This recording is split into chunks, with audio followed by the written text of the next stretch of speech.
உயிரெழுத்துக்கள் எத்தனைப்பா? ஓகே, இப்போ என்ன பண்ண போகிறாங்கன்னா நம்ம தீபக் வந்து ஒரு ரவுண்ட் அடிச்சுட்டு யாரையாவது ஒருத்தரை தொட போகிறாங்க. தொட்டுட்டு ஒரே ஒரு உயிரெழுத்து சொல்ல போகிறாங்க. அதில் வரக்கூடிய ஏதாவது ஒரு சொல் உனக்கு தெரியும் இல்லையா, அதை நீ சொல்லலாம்.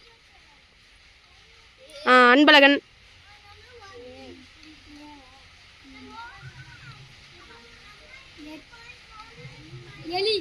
எலி. Very good.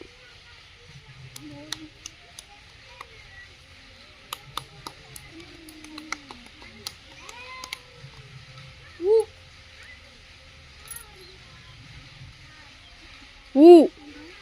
நெடில். ஊ சொல்லுங்க. ஊதல். Very good. அடுத்து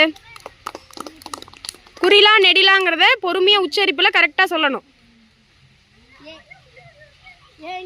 வெரி குட். அடுத்து